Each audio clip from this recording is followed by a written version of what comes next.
გძელდება ჩვენი გადაცემა, ვიდრე მოძღვარი დაიწყებდეს საუბარს, გვინდა სამძიმარი გამოვთქვათ, მოგეხსენება ძალიან მძიმე ფაქტი მოხდა, ტრაგედია ქობულეთში, სასტუმროში, ხანდრით შედეგად დაიღუპა 3 მოზარდი და ჩვენ ტელევიზიის სახელით სამძიმარს უცხადოთ მის ოჯახს, მის ახლობლებთ მთელს ქვეყანას. ახლა კი ჩვენთან პირდაპირ ეთერში ისაუბრებს საპატრიარქოს ტელევიზია ერთსულოვნების დირექტორის მოადგილე დეკანოზი ზურაბ ცხოვრებაძე. Ქრისტე აღდგა. ჭეშმარიტად აზრ, მეც მააცოვნოთ ბავშვები, მეც მააცოვნოს ყველა გარდაცვლილი. რა თქმა უნდა ეს ჩვენი ამ ქვეყნიური ცხოვრება არის სავსე, თასი ჭირით ვარამით და ბუნებრივია რომ ყოველთვის ადამიანის ცხოვრება არ არის იავარდით მოფენილი და ესეთი მაგალითი ესეც გახავთ. ჩვენ დღეს სურს ვისაუბროთ აი ამ შვიდეული შესახებ, რა წინ გველოდება ეს განსაკუთრებული შვიდეულია, განსაკუთრებული კვირა არის და აი რატომ? იმიტომ რომ უკვე შარშან პირველად მოხდა ეს და წელს გრძელდება და მომავალში იმედია გაგრძელდება, გადაწყდა რომ რაღაცნაირად მაისის აი ეს პერიოდი მიეწუნას ყოვლადწმინდა ღვთისმშობელს. ანუ ღვთისმშობლისადმი თაყვანისცემის განსაკუთრებული თაყვანისცემის კვირეული დაწესეს. ეხლა ბუნებრივია აქ ეს განმარტება საჭიროებს, იმიტომ რომ შეიძლება საერთოდ რომელიმე დღე იყოს, ან რომელიმე კვირა იყოს, შვიდეული იყოს ღვთისმშობლისადმი თაყვანისცემის. ბუნებრივია ყოველი დღე ამისთვის უნდა იყოს განკუთვნილი. ყოველი დღე უფლის უნდა იყოს, ყოველი დღე ღვთისმშობლის უნდა იყოს, ყოველი დღე წმინდანების უნდა იყოს. ის კი არა გრიგოლ ღვთისმეტყველი იმასაც ამბობს, რომ ჩვენ უფალი უფრო ხშირად უნდა გვახსენდებოდეს, ვიძებს უნდგავთ. უფრო ხშირად უნდა იმაშებოდეს, ფიქრობდეთ მასზე. ანდა ის წუთი სხვა წმინდა მამა ამბობს, ის წუთი როცა ჩვენ არ ვფიქრობთ, ან არ ლოცულობთ უფალზე უკვე დაკარგულად ჩათვალე.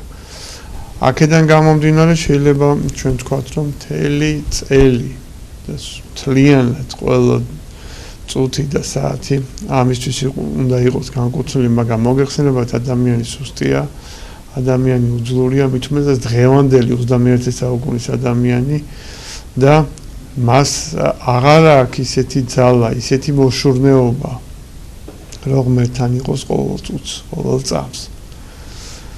აქედან გამომდინარე, მაინც რაღაცა პერიოდებში, რაღაც დროს მაინც უნდა იყოს, რაღაც მომენტში მაინც უნდა გაიხსენოს მას მან უფალი. პირველ რიგში ეს არის კვირა დღე, როდესაც წირვას ესწრება, როდესაც იგი ტაძარშია. აქედან გამომდინარე, ბუნებრივია, რომ ამ კვირეულის დაწესებაც არ არის გასაკვირი. ანუ ეს არის უბრალოდ განსაკუთრებული გამოვლენა ქართველი ერის მხრივ ღვთისმშობლისადმი თაყვანისცემისა. ფაქტიურად ყველაფერი ის რაც ხდება ბოლო ათეული წლებია, შეიძლება ეს აი 70-იან წლებიდან უკვე დავიწყოთ ამაზე ფიქრი, აი მამა გაბრიელის მოღვაწეობა, პატრიარქის მოღვაწეობა. ეს არის შეხსენება ქართველი ერისათვის იმისა, რომ ის არის ყოვლადწმინდა ღვთისმშობლის წილხვედი. შეხსენება იმისა, რომ ეს არის განსაკუთრებულად მადმოსილი მიწა და გამოღვიძება თითქოს აი ძილიდან, ღრმა ძილიდან, ეს ძილი იყო უწმუნობის ძილი. აი იმ საშინელმა, ესე ვთქვათ, პრესმა, რაც კომუნისტებმა მოაწყვეს საქართველოში, როდესაც ჯერ იყო და საშინელი რეპრესიებით გაანადგურეს, სრულად ვერა, მაგრამ ნაწილობრივ გაანადგურეს ეკლესია, საცხოვრებლების დახოცვა, მათი გადასახლება, მათი იძულება, რომ დაენებებინათ თავი სასულიერო მოღვაწეობისათვის, განადგურება ლიტერატურის, საერთოდ ღვთის სახელის მოსპობა, ესე იგი ასად არ უნდა ხსენებულიყო ღმერთი. აბსოლუტურად ამას მოყვა მერე უკვე ახალ თაობაში უბრალოდ საწინააღმდეგო იდეების ჩანერგვა და ესე იგი ჩანაცვლება ღირებულებების და ჩვენ მივიღეთ 60-70-იან წლებში უკვე თაობა, რომელიც თავისთავად შეიძლება პოტენციაში შინაგანად არ იყო ცუდი, ბევრი რამ ძალიან კარგი ჰქონდათ, შეიძლება დღევანდელ თაობებზე უფრო უკეთესი თვისებებიც ჰქონდათ მათ. მაგრამ მათში უკვე ღვთისხსენება იყო თითქმის ამოშანთული. თითქმის დაკარგული და აი რაღაც სუფრებით, კეიფით, როსტარება რაღაცა ესეთი რომ ის იყო აი ამაში იყო ჩართული თითქმის თელი ელი. და 70-იან წლების ბოლოდან უკვე იწყება ნელ-ნელა წვეთწვეთობით აქედან გამოსვლა. თან ნუ დაგავიწყებათ რომ ეს იყო თვითონ კომუნისტების ეპოქა, კომუნისტების დრო. ანუ რაღაცა ხდება, გახსენება იმისა, რაც უკვე დიდი ხნის წინ დავიწყებულია. ახლა აქ აუცილებლად უნდა ითქვას, რომ ეს დავიწყება მარტო კომუნისტების დროს არ დაწყებულა. მეფის რუსეთის დროსაც ჩვენ ფაქტიურად ვიყავით გუბერნია, აი ამ დიდი სახელმწიფოსი და იქაც აქცენტი თვითონ საქართველოს განსაკუთრებულობის ბაზე არ კეთდებოდა არასოდეს. არ კეთდებოდა ქართულ სიწმინდეებზე, არ კეთდებოდა იმაზე, რომ მოციქულებმა აქ იმოღვაწეს და აქ იმოგზაურეს და პირველი მართვალი საწმუნოების აქ სულიერ ნიადაგში სწორედ მათ ჩააგდეს. გადატანა ხდებოდა ყოველთვის აქცენტისა მე-4 საუკუნეზე, იმიტომ რომ აი ეს პირველი საუკუნე არ უნდა და ანუ ბევრი რა მაშინვე უკვე დავიწყებული იყო. მაშინვე უკვე ქართველი ერის მისია თითქოს მიჩქმალული იყო, თითქოს უკვე აღარ არსებობდა. ხა რა არის ჩვენი მისია, რაღაცა განსაკუთრებული მისია? კი არა გვაქვს ამ ქვეყნიური გაგებით. სულიერ გაგებით გვაქვს, რა. და ერთხელ აი პატრიარქმა თქვა გადაგებაში, რომ მე ვფიქრობ, რომ ჩვენი ერის მისია არის ის, რომ მთელი ქვეყნისთვის ილოცოს, მთელი კაცობრიობისთვის ილოცოს. ახლა წარმოიდგინეთ, როგორი მისია არის, რა. ჩვენი მისია ის არის, რომ გავამართლოთ ჩვენ სახელი ყოვლადწმინდა ღვთისმშობლის სიყვარულობისა. ჩვენი მისია არის ის, რომ ჩვენ ვართ კვართის ფლობელი ერი. ჩვენი მისია არის ის, რომ ჩვენ ვართ ილია თესბიტელის ხანანის ფლობელი და შესაბამისად აი ამის მიხედვით უნდა მოვიქცეთ. განსაკუთრებული პატივისცემა სიწმინდეებისა, განსაკუთრებული პატივის მიგება უფლისადმი, ყოვლადწმინდა ღვთისმშობლისადმი, აი ჩვენი ამოცანა, აი უმთავრესი ჩვენი მისია. და ბუნებრივია რომ ამას სჭირდება უფრო მეტი დაფიქრება და ჩაკვირვება ჩვენს ისტორიაში, თავის შეცნობა. აი ერთ-ერთი ესეთი მცდელობა გახლავთ აი ეს წლევანდელი კვირეობა. და ცენტრში აი ამ კვირეულ ცენტრში არის აწყურის ღვთისმშობლის ხატი, სახელობის ხატი. ჩვენი ერთგული მაყურებელი რომელიც ჩვენ ხშირად გვისმენს, მან იცის, რომ ჩვენ არაერთხელ დავბრუნებივართ საკითხს იმ საკითხს, რომ ესე იგი ქართველი ერი ჯეროვან ყურადღებას ვერ აქცევს თავის წმინდანებს, თავის სიწმინდეებს, რაღაცნაირად მივიწყებული გვაქვს, რაღაცნაირად ისე არ არის ეს ჩვენ თვალწინ ყოველ წუთში. და ერთ-ერთი დიდი სიწმინდე, რომელიც ასევე ჩვენ გვქონდა და გვაქვს დავიწყებული, ეს არის აწყურის ყოვლადწმინდა ღვთისმშობლის ხატი. რომლის ხსენების დღეც არ იყო დაწესებული.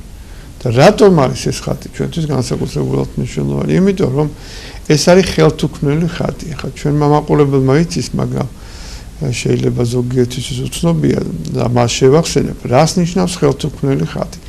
ხელთუქმნელი ხატი ეს გახლავთ ხატი, რომელიც ხელით დაწერილი არ არის, ხელით დახატული არ არის. ანუ თქვენ იცით, რომ ხატების ფრესკები იხატება ძირითადად, არა? მაგრამ ხელთუქმნელი ხატი ეს გახლავთ ხატი, რომელიც სასწაულებრივად შეიქმნა. იგივე პირველ რიგში უნდა გავიხსენოთ თვითონ მაცხოვრის იესო ქრისტეს ხელთუქმნელი ხატი, როდესაც მან ეს ტილო მიიდო სახეზე და სასწაულებრივად ეს გადავიდა აი ამ ტილოზე. და ასევე ხელთუქმნელი ხატი გახლავთ აწყურის ყოვლადწმინდა ღვთისმშობლის ხატი, ოღონდ ამჯერად უკვე ეს სასწაული დაკავშირებულია ყოვლადწმინდა ღვთისმშობელთან, რომელიც ვერ ჩამოდის საქართველოში, აღარ მოდის საქართველოში, თუმცა ეს მისი წილხვედრია, წილად მას ხვდა ამ ქვეყნის მოქცევა და ის მოითხოვს ფიცას, მიიდებს სახეზე და ეს გამოისახება მისი სახე აი ამ ფიცაზე. ახლა თუ ვინმე ფიქრებს კი, მაგრამ როგორ შეიძლება ესე მოხდეს? ჯერეთი როგორ არ შეიძლება მოხდეს, როცა უფალს უნდა ცადა დედამიწა შექმნა მას.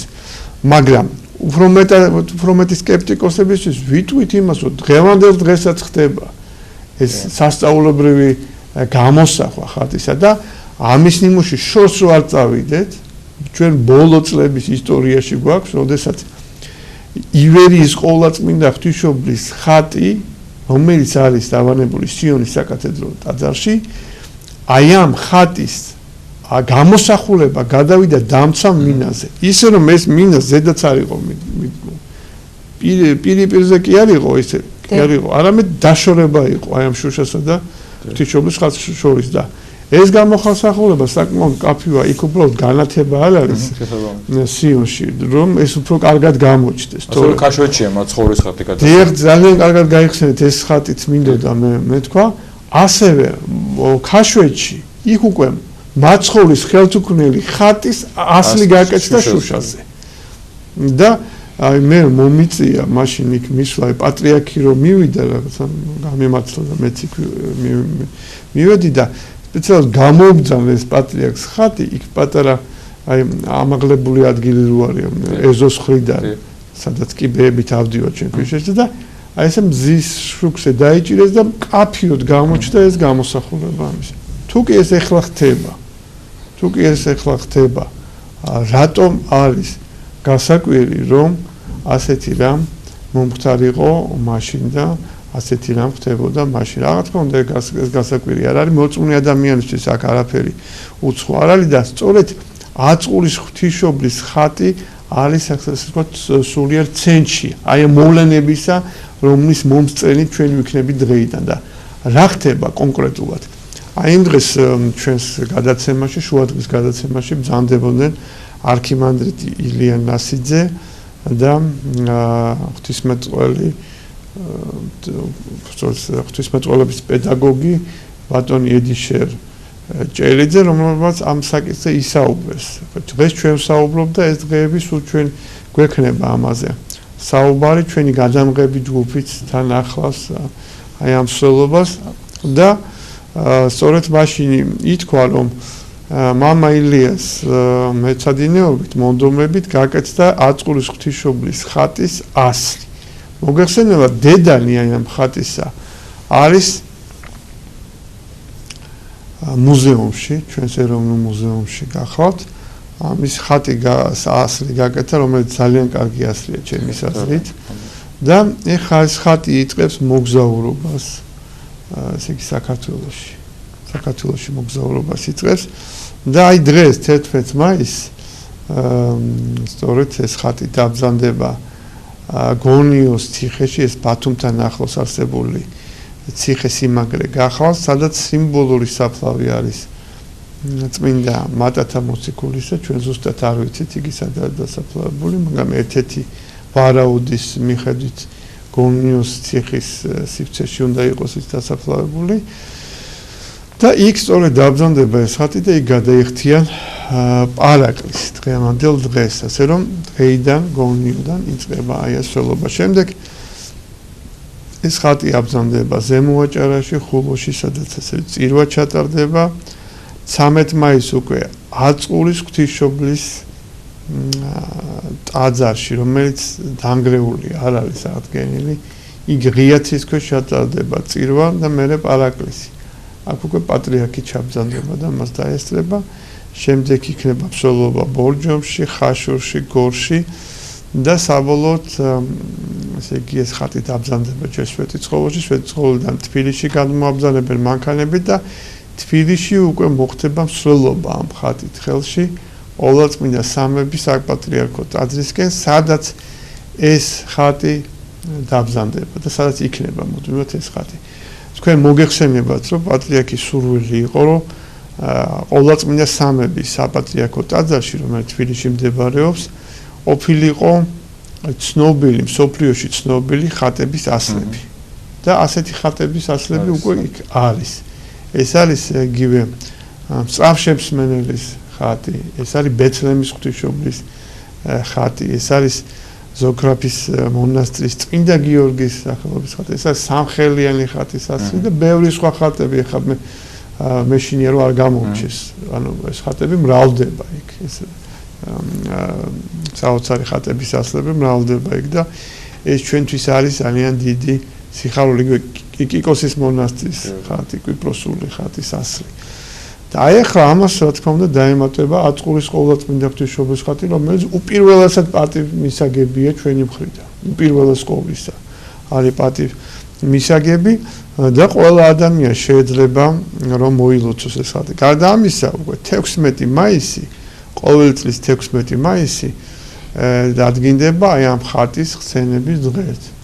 და ეს ჩვეულებრივი ამბავია, თქვენ რომ ნახოთ სხვა ეკლესიის კალენდრები, იქ ნახავთ რომ ძალიან ბევრი ხატის ხსენების დღე არის დადგენილი. იგივე აი რუსულ ეკლესიაში ძალიან ბევრი ხატის ხსენების დღე არის დადგენილი და ხა ჩვენ ივერიის ღვთისმშობლის ხატის გვაქვს. ივერიის ღვთისმშობლის ხატის გვაქვს რამოდენიმე არის თანიქა. მაგრამ აწყურის არ აქვს. აწყურის არ აქვს. არა და ესა უპირველესი ხატი. ესა პირველი ხატი. ამით შემოგზანდა ანდრია პირველწოდებული წარმოედგინეთ თქვენ. და ეს გვექნება ჩვენ და ჩვენ უნდა ვისწავლოთ თაყვანისცემა ჩვენი სიწმინდეების, პატივის მიგება ჩვენი სიწმინდეებისა და იმედია რომ ჩვენი ერი ამას ყურადღებას მიაქცევს. ახლა ეს არის სასწაულმოქმედი ხატი. სასწაულმოქმედი ხატი გახალთ და მრავალი სასწაული მოგვქცენი. აი იგივე ახლა სულ წავიდეს. როდესაც შემოდის ანდრია პირველწოდებული საქართველოში, სამცხეში მიდის. სამცხეში იქ არის მართველი ერთი ადგილობრივი ფეოდალი ქალი, ქვრივი ქალი არის სამძივარი, რომელსაც გარდაეცვლება შვილი. შვილი გარდაეცვლება და ეს ბუნებრივია დიდი გოლვა, ესე ქვრივი ადამიანის კიდე შვილის გარდაცვალება მოგეხსენებათ, როგორი განსაკუთრებული კიდე სიმძიმეა და ტკივილია.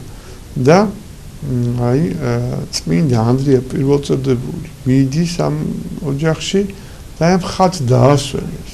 მასზე ილოცებს და გაცოცხლდება. ასეთ სასწაული არის მომხდარი აწყურის ღვთისმშობლის ხატს და მარტო ეს არ არის.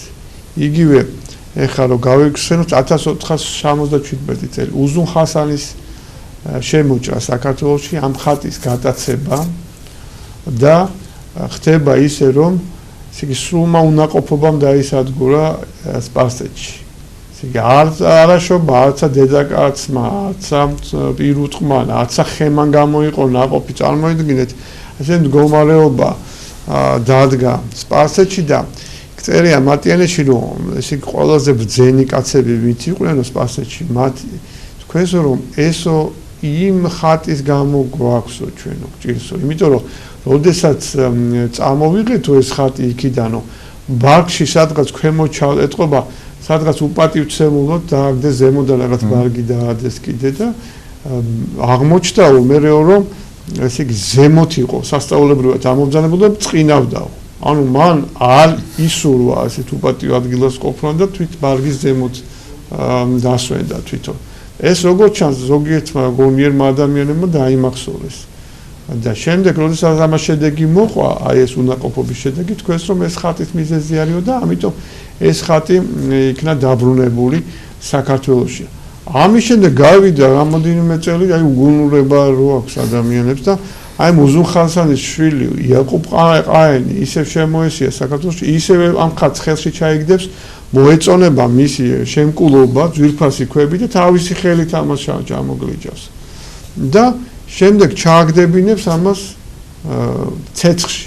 მაგრამ დაემართება ცეცხლი, ცეცხლი ჩაქრება და ხატს არაფერი არ მიადგება, ესე იგი ზიანი. შემდეგ ისევ ცდილობს მან გაიტაცოს ეს ვისაც ხატი გაიტაცოს სპარსეთში და იგი ნახულობს გამოცხადებას, სადაც ეუწყება მას სასწრაფოდ ეს ხატი უნდა დააბრუნოს.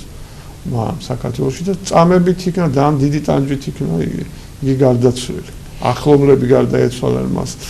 ასე რომ ეს ხატი არის სასწაულმოქმედი და ეს არის ხატი საშინელი, ანუ ძალიან დიდი მოწიწებით უნდა მოეპყრათ მას. და ვისურვოთ რომ მან მართლაც აი როგორც მაშინ ჩააქრო ის ცეცხლი. უწმუნობის მიერ დანთებული ცეცხლი, ესე დაშრიწოს, თუ კი ჩვენ ერში რაიმე უწმუნოება არის. რაიმე მკრეხელობა არის, რაიმე ერესია, რაიმე უზნეობა არის, აი ესე ჩააქროს და დაშრიტოს და მადლის წყალოთი ისე იგი გაანელოს ეს ცეცხლი. ამავე დროს დაიცვა ჩვენი სამშობლო, ჩვენი ქვეყანა, აღადგინოს ჩვენი ტერიტორიული მთლიანობა და მე მინდა ვთხოვო ყველა ჩვენი ტელემაყურებელს, რომ აი ამ დღეებში განსაკუთრებულად ევედრონ ყოვლადწმინდა ღვთისმშობელს, შეიძლება ამ სველობაში მონაწილეობა ვერ მიიღოს, შეიძლება ვერ დაესწრონ იქ სადაც იქნება ეს ხატი, მაგრამ ყველა შეუძლია რომ ღვთისმშობლისადმი განსაკუთრებული ლოცვა აღავლინოს, რომ შეგვეწიოს დედა ღვთისა და დაიცვას და დაიფაროს საქართველო. ამინ შეგვეწიოს. დიდი მადლობა, შეგახსენებთ, გვესაუბრებოდა დეკანოზის ზურაბ ცხოვრებაც. და მინდა